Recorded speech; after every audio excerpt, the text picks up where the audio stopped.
Bienvenidos desde aquí, nuestro encuentro con las informaciones y los eventos que marcan el rumbo de la historia. Hoy vamos a conversar sobre la Ruta de la Seda, una expresión que seguramente usted ha escuchado o leído más de una vez. Pero ¿sabe exactamente a qué se refiere? ¿Sabe de dónde viene esa expresión? ¿Qué alcance tiene? ¿Qué significa para el mundo? Pues sobre eso y más estaremos conversando desde aquí.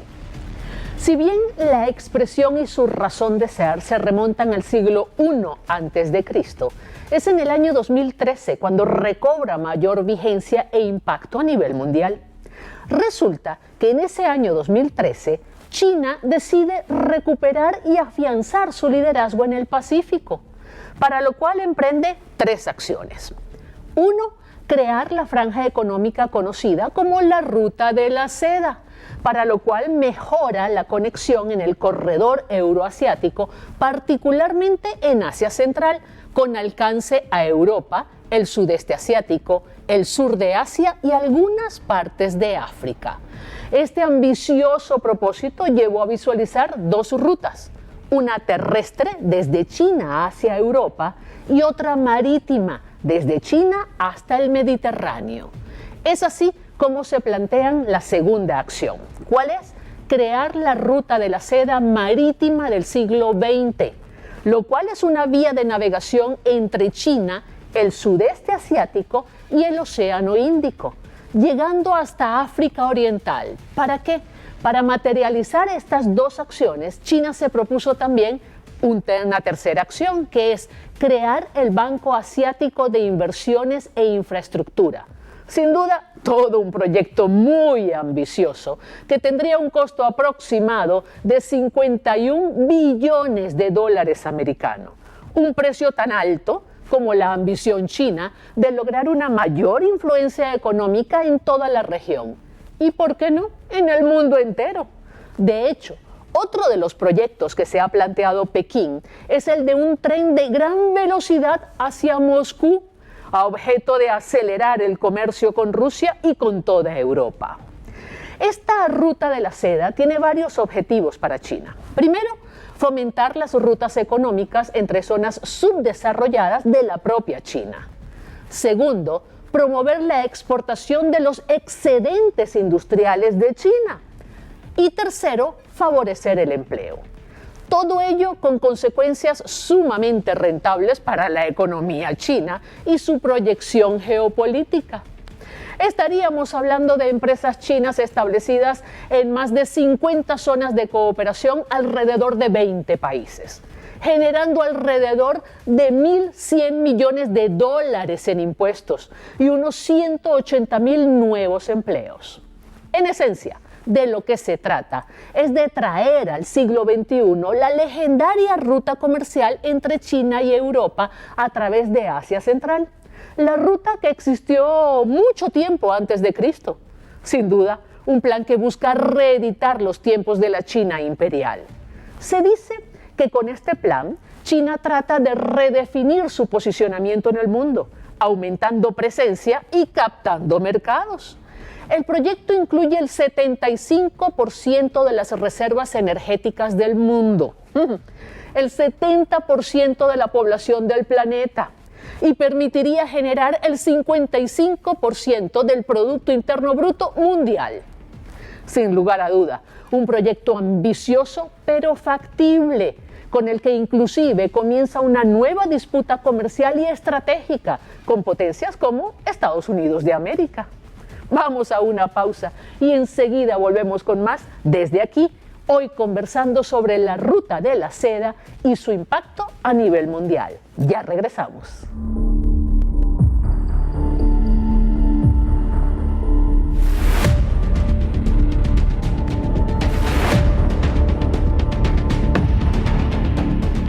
Y ya estamos de nuevo desde aquí, hoy conversando sobre la ruta de la seda, un tema interesantísimo que para algunos es una gran oportunidad para abrirse al comercio internacional y otros lo ven como una terrible amenaza, inclusive desde el punto de vista geopolítico. Nos acompaña en el estudio Ángel Freites, él es abogado con maestría en negocios internacionales, diplomático de carrera y secretario del Comité Empresarial China-Venezuela. Gracias por estar con nosotros. Gracias a ti. ¿Es la ruta de la seda una oportunidad o una amenaza? Bueno, para estudiar o para saber si es una oportunidad o una amenaza, primero deberíamos saber de qué estamos hablando, o qué es la ruta de la seda, o qué son las rutas de la seda, porque son varios proyectos o varias iniciativas enmarcadas en una sola. Primero está la original, la ruta de la seda, que bueno, se conoce desde el segundo siglo antes de Cristo, desde la dinastía Han, que es la ruta que une Asia con Europa. Bueno, en la era moderna, ahorita se cubre por vía de autopistas y ferrocarril una conexión que le toma a los trenes 36 horas desde el centro de China hasta Alemania. Por otra parte está lo que se llama el Collar de Perlas, que es una ruta marítima que une a varios puertos de la región por el Océano Índico, que se llama el Collar de las Perlas. También hay otras personas, incluyéndome a mí, que reconocen a la ruta de seda latinoamericana y la ruta de la seda siberiana. Todas esas rutas se enmarcan en el gran proyecto que se llama Franja y Ruta. Entonces, eso es un proyecto muy ambicioso del gobierno de China, que bueno, es una inversión de más de 900 mil millones de dólares para promover o para desarrollar la infraestructura que una comercialmente a China con el resto del mundo. Ese pudiera ser uno de los propósitos, pero no cabe duda que otro propósito es capitalizar mercados y tener acceso más inmediato a materias primas. Sí. O sea, sería ingenuo pensar que el único propósito es generar vías de comunicación, ¿no? Bueno, desde la historia, desde que el hombre es hombre, las civilizaciones se han desarrollado sobre la base de la creación o el desarrollo de la infraestructura para poder comerciar entre pueblos. Claro. Y a través de la historia se ha demostrado que las civilizaciones que desarrollan esa infraestructura son las que tienen mayor desarrollo económico y social. Por lo tanto, China está aprovechando su nuevo auge económico para potenciar ese desarrollo. Sin lugar a dudas, eso es una amenaza para los otros grandes centros de poder desde el punto de vista comercial. Claro, pero bueno, cuando estamos viendo son más de 150 países que están unidos a esta iniciativa y esos 150 países se han beneficiado mucho. Ese es otro tema interesante, porque es verdad, y eso hay que destacarlo, por donde pasa la ruta de la seda, China ha hecho grandes inversiones. Sí. A veces inversiones conjuntas con el Estado, digamos, receptor, otras veces China costeando todo el peso, digamos, desde el punto de vista económico de esas inversiones. Eso hay que destacarlo también.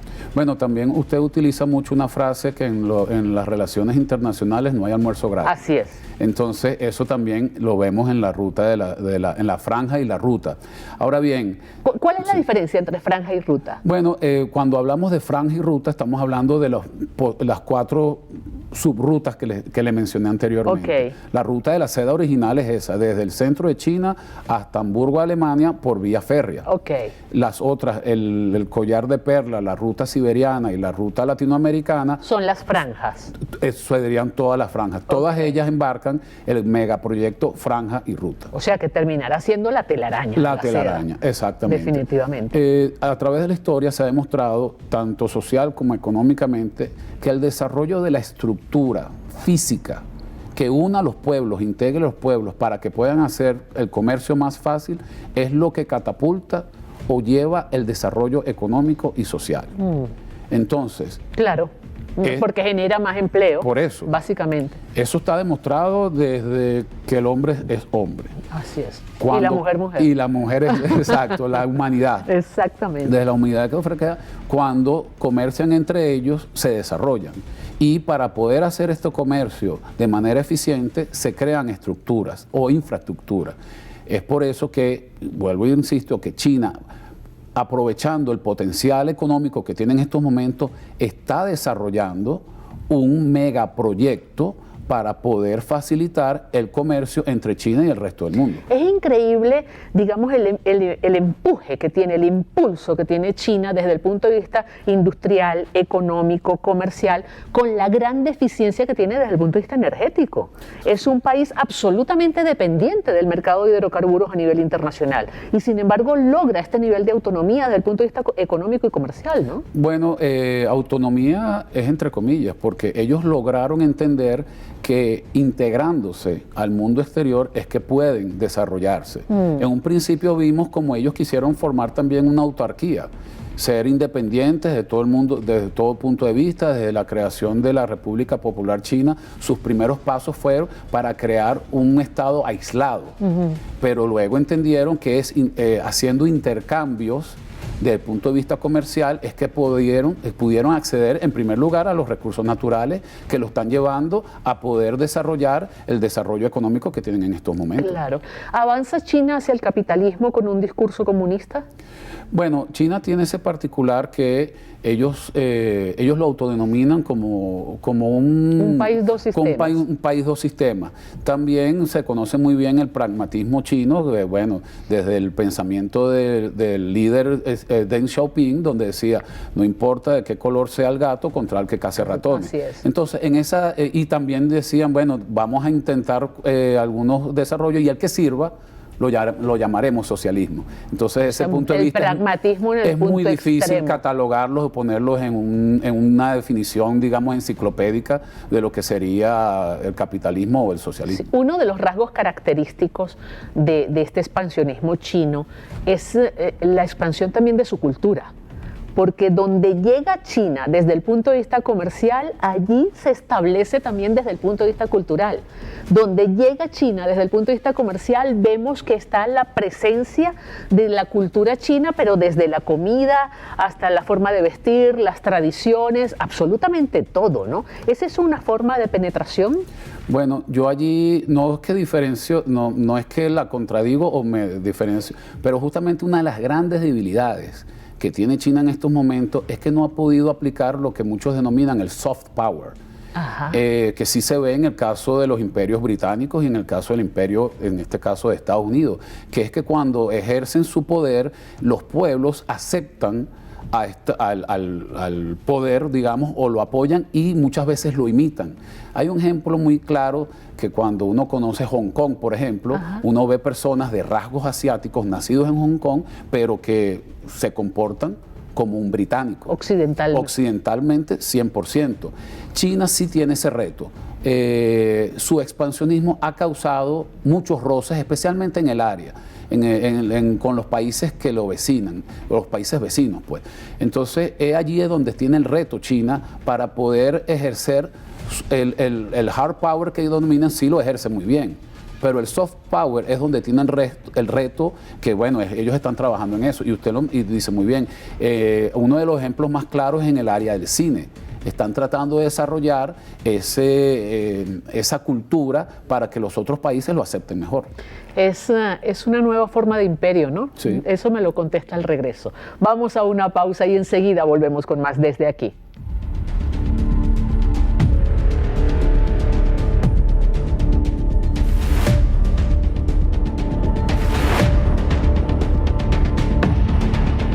Seguimos desde aquí conversando hoy sobre la ruta y las franjas de la seda.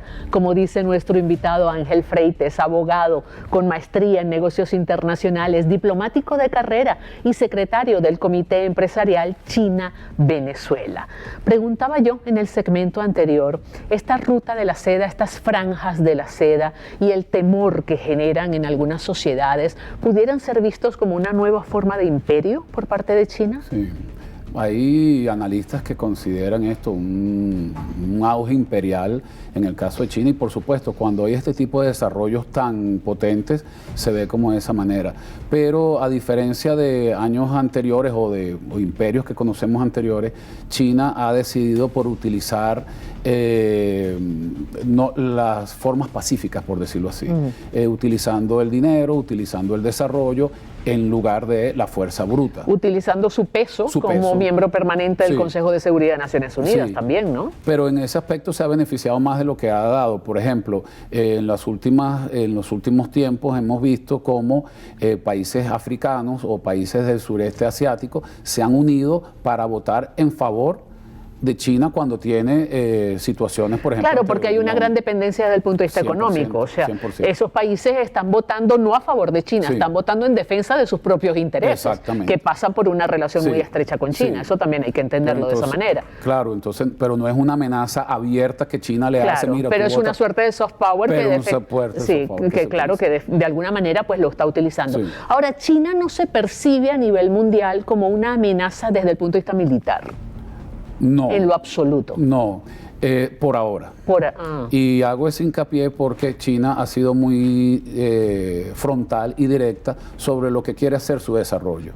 Primero se desarrollaron políticamente, luego económicamente, pero no han dejado y han sido muy claros en dejar claro, valga la redundancia, que ellos son una potencia militar. El gasto, la capacidad militar, y lo vemos tanto en el presupuesto como en todas las declaraciones que ha hecho el gobierno chino, llevan a cabo que están desarrollando un poderío militar que es de armas tomar, ¿vale? Es que lo que define a un país como una potencia militar no es solamente su capacidad militar, es también la disposición de utilizar esa capacidad militar donde consideren que sus intereses están en riesgo. Y quizás eso es lo que le ha faltado a China, esa disposición de utilizar la capacidad militar. Sí, pero últimamente en la región se ve como otros países como Filipinas, Vietnam, han tenido que responder a ese incremento del poder militar chino, y ellos también han tenido que armarse. Es así, es así. ¿Hasta qué punto las tensiones entre China y Taiwán pudieran afectar la capacidad de relacionarse a nivel comercial? También hay que aclarar, también viendo a la parte de la franja y la seda, que este proyecto tiene pretende culminarse en el año 2049, que es cuando se cumplen 100 años de la fundación de la República Popular China. También en el año 2049 el gobierno de China, desde su creación, ha prometido que va a unificar a China. Entonces es una promesa que hasta ahora ninguna de las promesas la han dejado de cumplir. Caramba, faltan 25 años. Faltan 25 años. Ya veremos qué sucede, ¿no? Pero no, ya está dicho. Pero fíjate que también está sucediendo algo interesante, y es que algunos gobiernos que anteriormente mantenían relación diplomática con Taiwán han roto relación con Taiwán para restablecer la relación con China. O sea, que de alguna manera ese peso comercial también está rindiendo sus frutos desde el punto de vista político. No, de todo el punto de vista, y es evidente, en la zona de Centroamérica, el Caribe, es mucho más evidente cómo las alianzas con Taiwán cada día se van desintegrando. Son pocos los países que quedan en la región que todavía tienen esa relación. Más allá de la posibilidad de invertir en los territorios de los países, digamos, socios de China, ¿qué ofrece China? ¿Cuál es el atractivo ese tan grande que tiene China? Bueno, no solamente es eso, sino que China hoy en día es el segundo mercado de importación a nivel mundial, y pronto se va a convertir en el primer mercado de importación. Entonces hay muchas oportunidades para los países para que puedan hacer negocios con China. No solamente es recibir importaciones, sino también hacer exportaciones. Y a nivel O sea que China es el principal importador a nivel mundial. En estos momentos es el segundo país importador. ¿Cuál es el primero? Estados Unidos. Y ya está en camino China a convertirse el principal mercado de importación a nivel mundial. Y en el caso de China, ¿las importaciones son del Estado, del gobierno, o son privadas? No, las mayorías son del punto de vista privado. ¿Y qué importa China? De todo en estos momentos. Básicamente materia prima. Allí es donde está interesante, porque el consumo de China se está sofisticando cada día más, y cada día más están recibiendo más, y las oportunidades están allí, desde artículos de lujo hasta artículos de alta tecnología.